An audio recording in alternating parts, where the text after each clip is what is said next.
Olá, hoje é dia 13 de janeiro de 2023. Eu vou deixar essa aula aqui gravada, tá? E com o passar do tempo, eu vou deixando também os demais componentes. Eu falei só de alguns aqui agora para a área de ao ser de instalações elétricas industriais. E aí eu vou deixar também outros vídeos ao longo da semana que vem a respeito da correção das atividades, né, e também a respeito de outros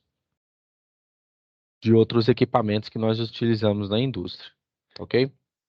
Então, estamos aqui, né, e vou compartilhar a minha tela. Depois eu também vou disponibilizar esse material que eu escrevi para vocês lá no Agro, ok? Então vamos começar aqui. Dentre um dos muitos componentes que a indústria exige com a questão da segurança, são as tomadas industriais. As tomadas industriais, elas são muito utilizadas para alimentar máquinas que exigem grande teor, né, grande patamar de corrente elétrica, no caso, acima de 16 amperes.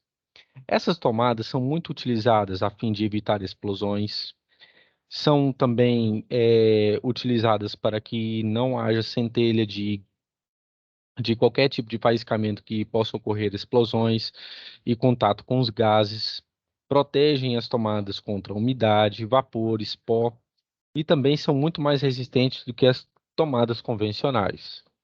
Essas tomadas, como eu estou colocando aqui para vocês, essas aqui são as tomadas industriais. São muito utilizadas também em ligar motores, né, principalmente motores de corrente alternada, que nós muito mais vemos eles nas indústrias. Como que funciona? Esse funcionamento é basicamente a partir da primeira lei de Ohm, V é igual a RI. Funciona matematicamente a partir da primeira lei de Ohm. Mas também nós temos como outros equipamentos industriais muito importantes, né, e que nós precisamos conhecer, as chaves manuais. O que são chaves manuais? São instrumentos ou dispositivos de manobras para motores elétricos, né? O seu principal princípio de funcionamento depende o quê? Dessa aplicação que essa chave vai ser proposta, correto? E eu vou explicar isso aqui para vocês.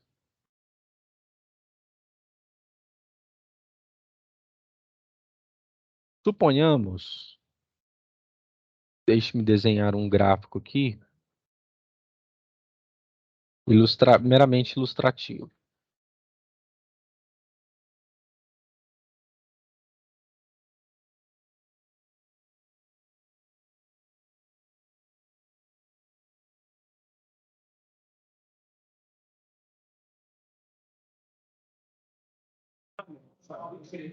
Beleza. Se eu tenho o seguinte, eu tenho aqui um gráfico onde que eu estou analisando a tensão pela rotação de um motor, por exemplo. Esse gráfico ele está sendo alimentado da seguinte forma. Faz uma curva, aumenta novamente, desce muito, e assim por diante, certo? Conforme eu vou aumentando, como vocês podem ver aqui, que eu vou aumentando a tensão, drasticamente ela volta, e isso aqui também num patamar do quê? Muito rápido. Isso aqui é o quê? Em mili, ou até às vezes, né, em microsegundos. Pois muito bem. Quando eu tenho esse tipo de aplicação, eu seleciono uma chave que pode me dar o quê? O controle dessa corrente elétrica. Porque como nós sabemos, velocidade angular ela é calculada por 2π vezes a frequência. Frequência é a capacidade de rotação que esse motor vai ter. Se eu tenho um motor que vai sofrer esse tipo de rotação, eu tenho uma variação do meu campo magnético e, consequentemente, do meu campo elétrico também. E isso faz com que o quê? A velocidade ela se alterne. Ela pode vir maior ou menor. Isso nós presenciamos principalmente em motores de natureza síncrona, certo? Mas o que que acontece? Para regularizar, para regular esses surtos de corrente e, consequentemente, de tensão, nós utilizamos essas chaves manuais, correto? Principalmente quando é um motor do que está ligado de maneira trifásica, ok? Muito bem. Nós temos disjuntores e um desses disjuntores é o disjuntor motor. São instrumentos muito utilizados para interromper correntes sob condições consideradas anormais, tais como um curto-circuito, uma sobrecarga ou queda de tensão. Esse tipo de disjuntor ajusta de maneira adequada o valor do que exato de corrente que irá passar para o motor. Pois muito bem. Voltando aqui nesse mesmo gráfico. Suponhamos que eu tenho aqui uma corrente que está em amperes e eu tenho aqui em função do tempo. Dependendo daquilo que você está mexendo, a corrente ela pode fazer esse translado e esse tipo de caminho. Pode aumentar muito, diminuir e aumentar bruscamente no intervalo de tempo muito pequeno. Ou então aumentar demais e assim continuar. O que acontece nesse período aqui? O que acontece é que muitas vezes o problema pode ser o quê? Que o indutor esteja completamente danificado, ou então que a resistência do circuito possa também estar o quê? Danificada, e ele entrou em curto, e por isso a corrente aumentou demasiadamente o seu valor, certo? Então, um dos, uma das aplicações desse tipo, né, de disjuntor é justamente isso, equilibrar o quê? O parâmetro da corrente. Não deixar com que o material, né, seja um motor, seja um motor talvez até simples, ou talvez até mesmo algum equipamento eletrônico, venha queimar por esse súbito, né, o que? Aumento de corrente elétrica, tá ok? Então, por isso que nós temos o quê? Né? Aqui nós temos o dispositivo auxiliar, nós temos aqui os fechamentos das chaves de motor, né, em RST, e temos o relé eletromagnético, né, de proteção a curto-circuito. O relé eletromagnético, ele funciona mediante a partir da lei de Faraday, da lei da indução de Faraday, que diz o seguinte, que a DDP é menos o número de enrolamentos desse material pela variação do fluxo pela variação do tempo, certo? Pois muito bem. Então, nesse caso é o seguinte, esse componente, esse juntor, interfere justamente nisso aqui e também a partir da lei de Ampère, que diz que um campo magnético é igual à permissividade magnética do meio, que a gente representa por μ0, o valor da corrente, dividido por 2 vezes o π pelo raio do segmento do circuito. Se a corrente aumenta muito, consequentemente, o meu campo magnético também vai o quê? Aumentar. Então é por isso que o disjuntor serve. Ele cessa esse fluxo de corrente, consequentemente de carga elétrica, para proteger o equipamento elétrico. E que se não há campo magnético, também não irá ter o quê? Campo elétrico, ok? Pois muito bem, vamos mais adiante. Eu tenho também, pessoal, como um dos princípios básicos, o quê? As botoeiras, as pedaleiras e fins de curso, certo? As botoeiras São componentes, né, que são interruptores usados em circuitos elétricos industriais. As botoeiras são instaladas em portas de quadros de comando e que estão localizadas em frente às máquinas, tá ok?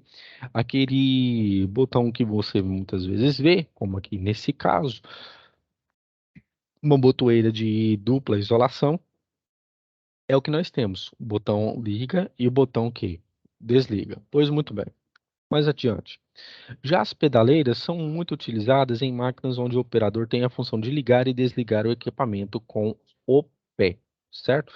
Com o passar do tempo, esse tipo de equipamento está ficando tá cada vez ficando mais obsoleto. No século XX ele era muito utilizado, mas hoje em dia está ficando cada vez mais obsoleto, porque hoje nós contamos com a automação industrial que está revolucionando isso. E você controla tudo isso pelo CLP, não mais pela força do homem, a força motriz humana, tá ok? E aqui nós temos um exemplo de pedaleiro. O operador colocava o pé aqui e, de acordo com a variação hidrostática que ele colocava, aumentava-se ou então diminuía-se o movimento, ou seja, ligava-se ou então desligava-se o equipamento com o pé.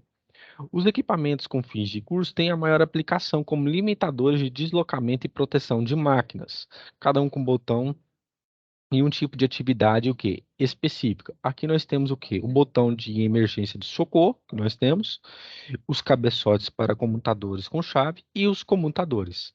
Também temos os manipuladores, que muitas vezes eles já são hoje controlados por quê? Controlador lógico programável, certo? Que através disso, o controlador lógico programável, o que a gente chama de CLP, que a gente considera como o cérebro da operação industrial, ele que controla esses tipos o que de manipuladores, em que se desliga ou então se abre alguma atividade que esteja sendo realizado.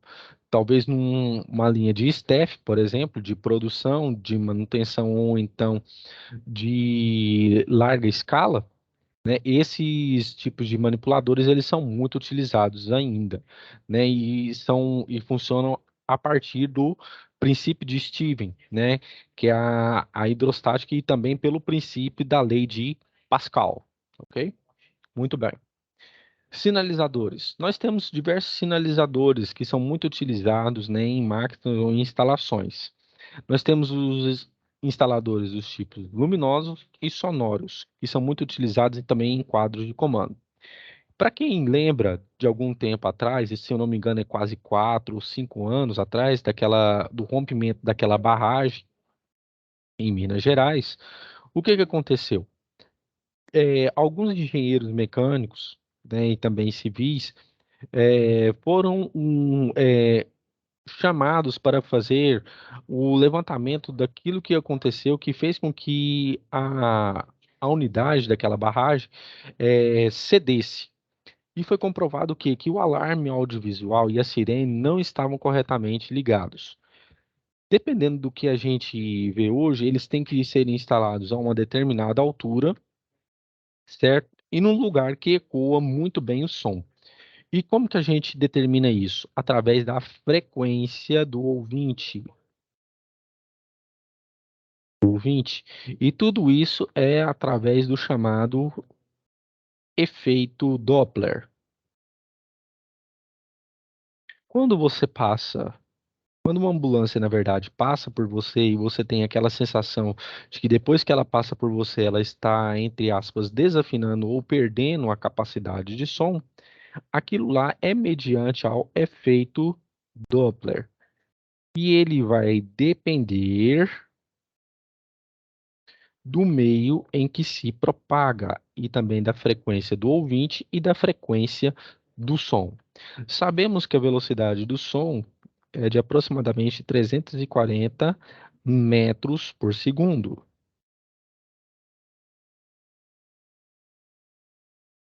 Por segundo.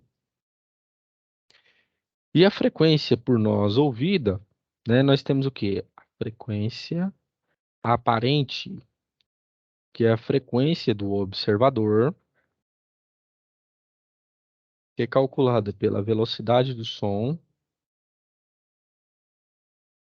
mais ou menos pela velocidade do observador, dividido pela velocidade do som, mais ou menos a velocidade da fonte. Esse é o cálculo do efeito Doppler. Essa aqui é a frequência aparente, beleza? Então, é a partir disso que nós temos sinaleiros e é assim que funciona o quê? Os alarmes do tipo quê? Sonoros, beleza? Então, muito bem. O sinaleiro mais utilizado hoje em dia é esse em que temos o diâmetro de 10,4 milímetros, né, mas que a potência do som dele é muito alta, tá? E um multissinalizador. E temos também um sinaleiro muito utilizado principalmente em fábricas de mais pesadas, como siderúrgicas, que são muito mais utilizados um sinaleiro de diâmetro de 22 milímetros. Porque se eu tenho um grande diâmetro, eu vou ter também uma maior proliferação do som, certo? Então, é só lembrar do termo. Velocidade é igual ao espaço pelo tempo. Se eu tenho um maior espaço, se eu tenho um maior comprimento, maior diâmetro, eu vou ter maior também uma velocidade de propagação, beleza? Pois muito bem. Chega ao ponto que eu gostaria que nós utilizamos muito hoje em dia, que são o quê? Sensores. No seu conceito, sensores são componentes que realizam uma comutação elétrica sem ter um contato físico, certo? Pois muito bem. Podem atuar pela aproximação de algum material através da variação de uma variável física, tal como pressão, vazão, nível, temperatura, entre outras. Nós temos os sensores mais utilizados hoje em dia, que são os sensores indutivos, que atuam pela aproximação de materiais metálicos, sensores do tipo capacitivo, atuam pela aproximação de qualquer tipo de material. E um detalhe, eles carregam muito mais rápido que os sensores do tipo indutivo, certo? E pela lei de Faraday, pela lei da indução de Faraday, eles carregam mais rápido. E nós temos os sensores também magnéticos e sensores ópticos, né? Os sensores magnéticos fazem a comutação elétrica mediante a um campo elétrico que está em volta do material, e a gente vê isso muito em motores, certo? E sensores ópticos que ocorrem com uma interrupção em relação aos raios de luz de um emissor devidamente alinhados. Esses aqui funcionam a partir da chamada lei de Snell. Lei de Snell. É o que vemos o processo de que funcionamento da fibra óptica, em que se eu tenho, né, a, um, um índice de um material, ele vai ser diretamente proporcional à propagação do raio de luz pelo seno do ângulo formado entre os raios de luz. Quer ver? Deixe-me mostrar aqui um instante como que funciona. Sensores ópticos.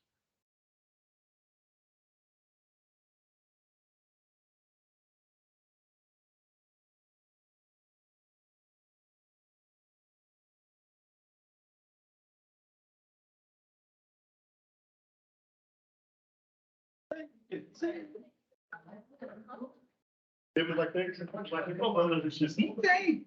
Eu não posso na justiça.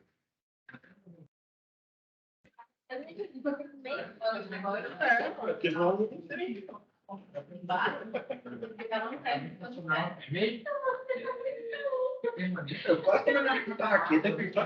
Suponhamos que eu tenho aqui um material, pessoal, em que eu tenho aqui um chamado prisma. Eu vou incidir nele um raio de luz na direção perpendicular, ou seja, está fazendo 90 graus com a horizontal. Vou aumentar a grossura dele.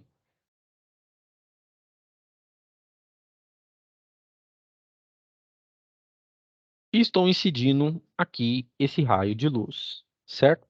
Suponhamos que aqui dentro tenha que vai gerar um campo elétrico mediante a variação de potencial e conforme esse raio ele vai se propagando, ele vai sofrendo alguns desvios. Desvios. Pois muito bem. Se eu tenho aqui um ângulo que faz 90 graus, deixa eu melhorar aqui. Se o ângulo aqui ele faz 90 graus com a horizontal, passando por esse material e depende, escutem bem isso, depende do material. Dependendo do material, se ele for muito opaco, esse segmento ele pode ser maior, descontrole. Eu vou ter um outro ângulo θ aqui, que vai ser o quê? O ângulo de desvio, certo? Então, como que nós fazemos? A lei de Snell me diz o quê? Que o material pelo seno desse primeiro material, esse aqui é o coeficiente material, é igual ao coeficiente, o índice de refração desse outro material, cada material tem o seu, vai ser o quê? Igual ao seno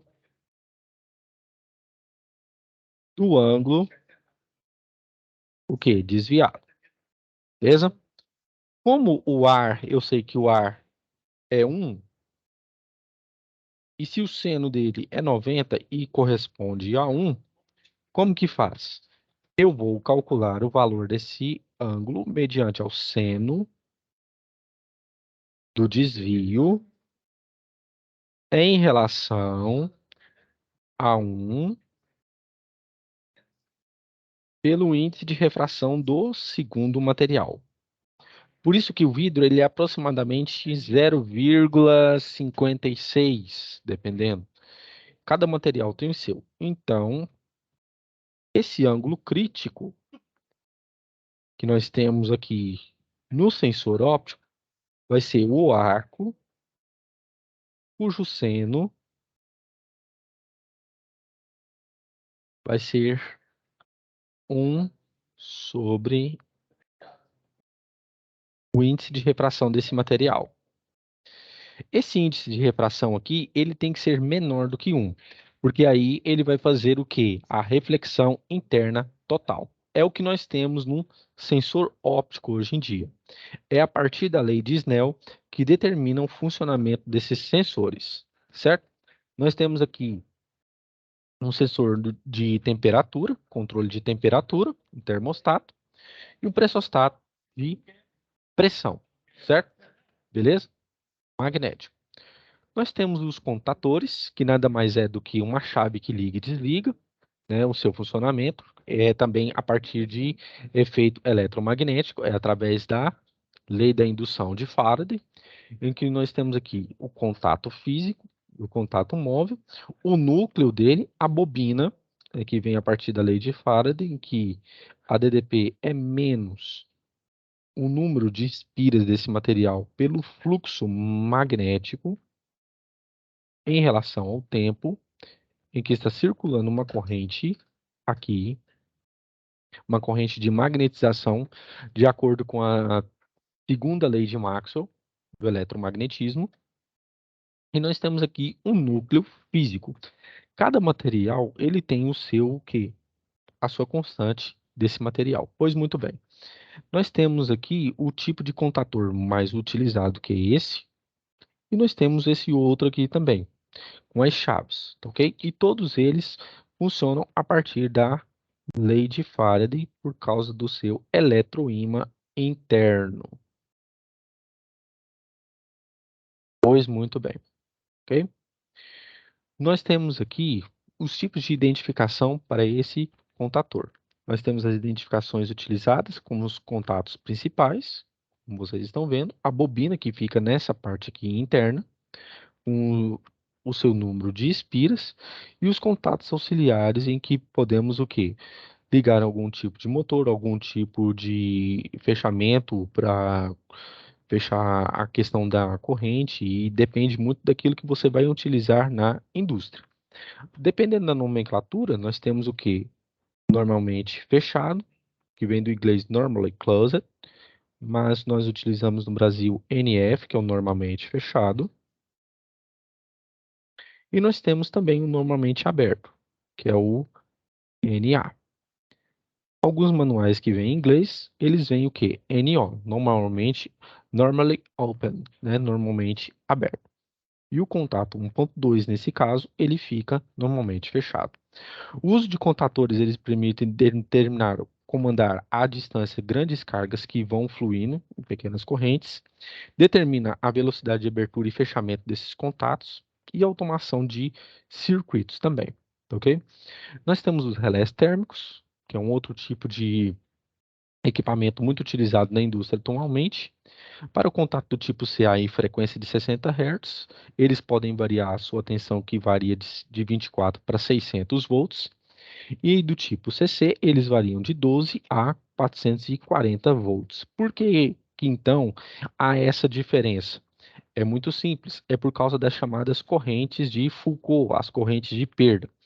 É por isso que no tipo de corrente do tipo CA, não há eles têm uma maior capacidade de variação da tensão em relação à corrente do tipo CC.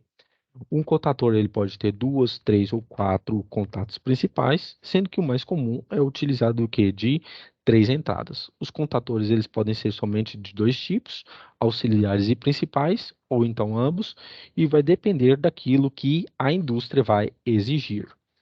Os contatores eles mudam geralmente a sua faixa de ângulo de carga resistiva a partir do cosseno do ângulo quando nós vemos o quê? Quando há, quando há a circulação de corrente do tipo alternada. E tudo isso vai depender do quê? Dos fasores que nós vamos identificar. E tudo isso vem a partir do cosseno desse ângulo φ, esse ângulo de incidência, tá ok? E isso aqui também pode ser determinado a partir também do fator de potência ou fator de correção dessa carga, que vem a partir do quê? Do cosseno do ângulo, sendo que o mais comum ele pode variar entre 30 graus ou então menor ou igual a 22,5 graus. É o menor com o máximo, ou seja, o mínimo com o máximo, ok? Pois muito bem. Na próxima aula, né, eu vou aumentar aqui o quadro, né, de mais coisas, de mais material, e vou disponibilizar para vocês, no AVA, esse material, e também vou deixar já gravado, né, como fazer a primeira atividade, tá ok? No mais aí, boa semana a todos, tá ok? E que vocês possam ir garantindo aí os seus estudos, tá ok? Até mais.